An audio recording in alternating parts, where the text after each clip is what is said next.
Nessa série de vídeos, daremos início à nossa conversa sobre espectroscopia. Daremos foco nas bases conceituais da espectroscopia, resgatando conhecimentos-chave em física e química, de forma a guiar nosso caminho pelo conhecimento espectroscópico. O primeiro conceito que devem ter em mente é a definição de espectroscopia.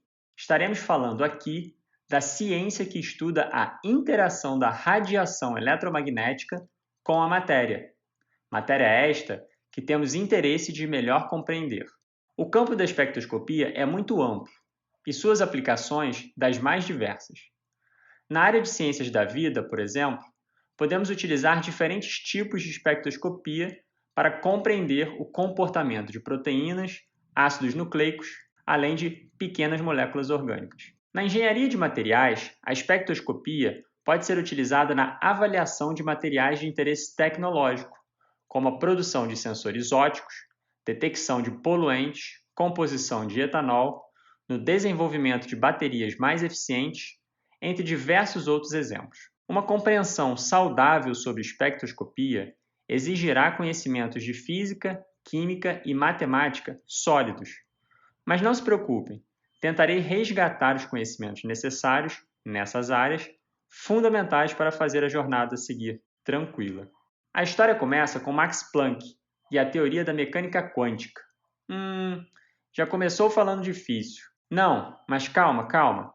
Aqui só precisaremos nos lembrar que para que um determinado sistema molecular sofra uma perturbação por meio do aporte de uma determinada quantidade de energia, essa energia deve ultrapassar um determinado valor ótimo. Vamos buscar a explicação com uma analogia. Não tem como você, sozinho, carregar uma caixa de 1 tonelada com a força do seu braço, certo? Imagine que todos os amigos que virão ajudar agora apresentam a mesma força que você. Se 2 amigos aparecerem para ajudar, a probabilidade de fracasso será grande. 5 também acho muito difícil. Com 10 pessoas, cada um teria que suportar 100 quilos no braço. Com 20 pessoas, 50 quilos. 40 pessoas, 25 quilos para cada um. E assim vai. A analogia aqui é que apenas quando pacotes de força chegam para te ajudar, que o sistema caixa será perturbado. E existe um limite mínimo ali para que a ação seja efetuada. Ou seja, para que o estado de uma determinada molécula seja perturbado, deverá haver pacotes de energia com uma quantidade certa. Se for menos, o fenômeno não ocorre. Essa ideia de níveis energéticos, ou seja, que a energia é quantizada, vem em pacotes de energia, é a base que fundamenta a mecânica quântica. O quanta deve ser entendido como a menor quantidade de uma entidade física que estará envolvida em uma ação ou interação. A magnitude dessa entidade física virá sempre em pacotes discretos, ou seja, valores inteiros, 1, 2, 5, 20 pessoas para poder mover a caixa. Nessa analogia anterior, você seria chamado de quanta. O conjunto de pessoas que você teve que chamar, independentemente do número necessário para carregar a caixa, é chamado de quantum. Vamos agora falar da luz, uma forma de energia. O fóton é um quantum de luz, ou seja, é um conjunto de quanta que carrega uma determinada energia. Existem, portanto, luzes que carregam mais energia e luzes que carregam menos energia.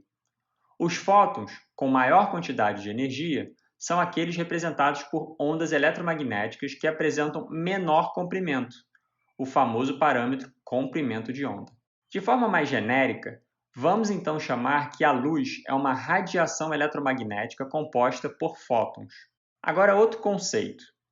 Uma onda é definida por uma função oscilatória e periódica ao longo do tempo, ou seja, é uma função contínua. Ela é bem diferente de uma função discreta, representada por números inteiros, por exemplo. Lembrando, uma função é definida pela relação de algo que varia com algo. Uma variável muito comum que usamos é o tempo. A outra pode ser o que você quiser. Faça um teste. Pegue uma corda qualquer e amarre uma extremidade em algo fixo, o pé da mesa ou da cadeira, e segure a outra extremidade, fazendo movimentos verticais e regulares com o braço, subindo e descendo. Você está gerando uma onda na corda, certo? Agora acompanhe por alguns instantes o comportamento da corda. Viu só? Você agora criou uma função contínua, pois está relacionando duas variáveis, o movimento periódico dos seus braços com o tempo de sua vida. Se agora você fizer movimentos mais rápidos com o seu braço e mantê-los de forma periódica, você verá que o comportamento da corda será diferente. As oscilações das ondas na corda ficarão mais curtas. Você aumentou a frequência da onda, ou seja, as oscilações ao longo do tempo, e com isso, diminuiu o comprimento dessa onda, ou seja, a distância entre duas cristas ou dois vales. Tenho certeza também que produzir essa onda de maior frequência estará exigindo de você uma maior quantidade de energia quando comparado à onda anterior. Com isso, concluímos importantes relações que vocês não podem mais esquecer ao longo desse curso. Qualquer onda que apresente maior frequência que outra carregará também um menor comprimento de onda e uma maior quantidade de energia consigo. Agora vamos a um exemplo de função discreta. Abra seu guarda-roupas e conte quantas roupas você tem lá. Esse é um exemplo de função discreta, pois você pode relacionar o número de roupas contadas com o tempo de sua vida. Veja que recebem o nome de função discreta porque os valores são inteiros e os pontos de sua função não são contínuos, como em uma onda. Pois bem, a partir de agora, a energia contida na radiação eletromagnética será expressa na forma de uma função contínua pela equação E igual hv. Esse v representa a frequência da onda, ou seja, suas oscilações ao longo do tempo. Viu só? A frequência e a energia que o fóton de luz carregam são diretamente proporcionais. Quanto maior a frequência da onda, maior a energia que essa onda terá. Mas esse H aí? Bem, esse H é uma constante chamada constante de Planck, um número que ilustra a ideia da quantização da energia, ou quanta. Muito bem, agora que já relembramos alguns conceitos importantes, vamos seguir com a ilustração da radiação eletromagnética. Vejam que da esquerda para a direita, a frequência da onda ilustrada aumenta, e com isso, o nome dos diferentes tipos de onda mudam. Pois é, hoje em dia, temos fontes luminosas capazes de produzir cada um desses tipos de radiação. E aí, podemos utilizá-las para fazer diferentes tipos de espectroscopia. Como temos diferentes frequências, teremos diferentes magnitudes de energia. E com isso, poderemos perturbar a matéria de interesse no estudo de diferentes maneiras, que por fim nos trará diferentes informações. Vejam que a energia na região do ultravioleta é maior que da região do infravermelho. E assim vai, até alcançarmos as radiofrequências, onde temos comprimentos de onda enormes, logo, menos oscilações no tempo, menor frequência e, com isso, muito pouca energia. Acostumem-se a partir de agora com a denominação HV, para se referir à energia dos fótons da radiação eletromagnética utilizada. Acostume-se também a representar estados energéticos das moléculas de interesse por traços horizontais, como os representados nesse slide, e as transições energéticas por setas verticais. O estado fundamental, aqui chamado E1, é o estado em que a matéria, possivelmente uma proteína, um DNA ou uma pequena molécula, estará na sua configuração menos energética, o conhecido mínimo energético.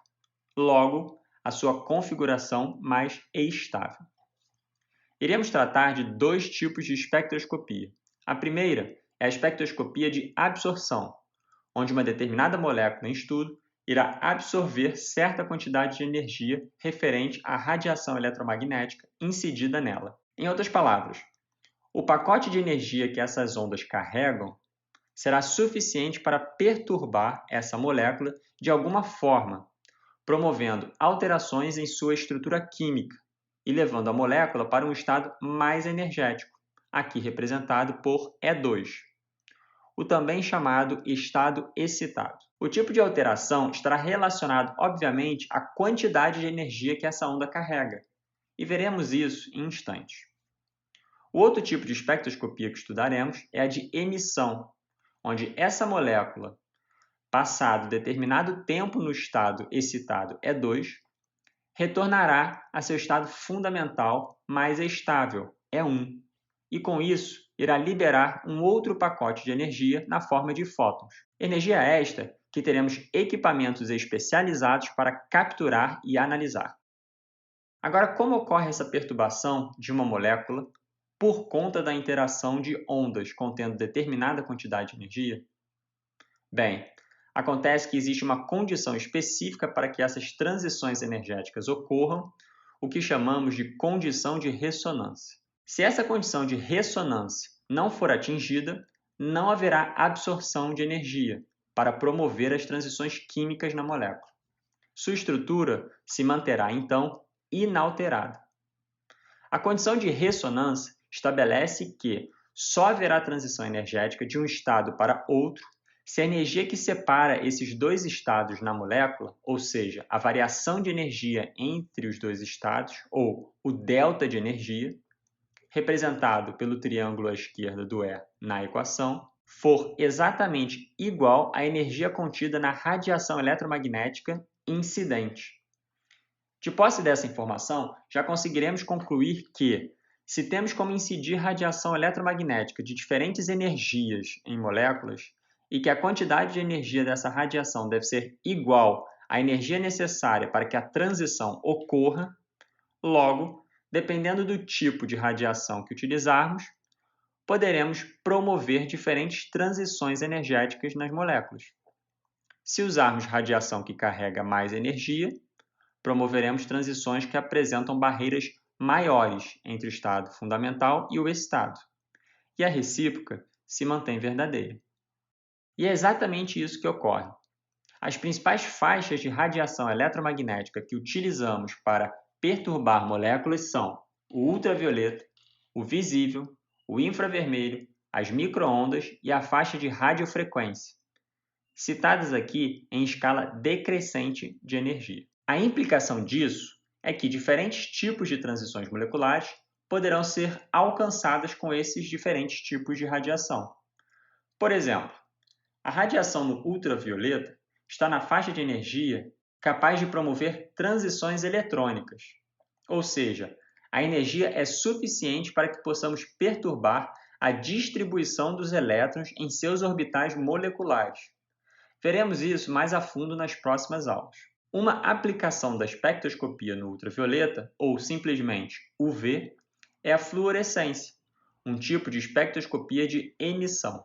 Podemos também utilizar a faixa do UV para a espectroscopia de absorção, e uma importante aplicação é seu uso para a quantificação de moléculas em solução, como proteínas e ácidos nucleicos. Se formos para a região do visível do espectro eletromagnético, teremos ainda energia para promover transições eletrônicas e observar a fluorescência de algumas moléculas que absorvam nessa região do visível. Alguns de vocês já devem ter sido apresentados à microscopia de fluorescência, onde temos a proteína GFP, do inglês Green Fluorescence Protein, absorvendo fótons na região do visível e emitindo-os que podem ser captados em um microscópio. Esse tipo de abordagem com a GFP é muito utilizada para mapear a localização de proteínas de interesse no interior celular. Em analogia, é como se pendurássemos na proteína de interesse uma lanterna e nós tivéssemos o controle de ligar e desligar essa lanterna mediante o uso de uma lanterna com mais energia do lado de fora da célula. Quando descemos agora para uma região menos energética, a região do infravermelho, não temos mais energia suficiente para promover transições nas distribuições eletrônicas dos orbitais moleculares das moléculas envolvidas. Entretanto, com essa quantidade de energia, seremos ainda capazes de promover alterações vibracionais nas moléculas. Com a radiação infravermelha, temos o potencial de promover distorções nas ligações químicas, como mostrado na primeira figura, assim como estiramentos simétricos e assimétricos, como os demonstrados na segunda e terceira ilustração. Agora vejam o interessante das microondas. Esse tipo de radiação é ainda menos energético. A energia carregada nesses fótons é tal que, uma vez a condição de ressonância é alcançada, a energia contida ali só é capaz de promover alterações rotacionais nas moléculas. Mesmo com tão pouca energia, as microondas estão difundidas no mundo inteiro, em uma das engenhocas modernas mais bem boladas e práticas já inventadas. Fica logo ali, na sua cozinha. É o micro-ondas. Isso mesmo, o micro-ondas esquenta sua comida porque lança radiação eletromagnética na faixa das micro-ondas. Para ser mais preciso, no comprimento de onda de 12,24 centímetros.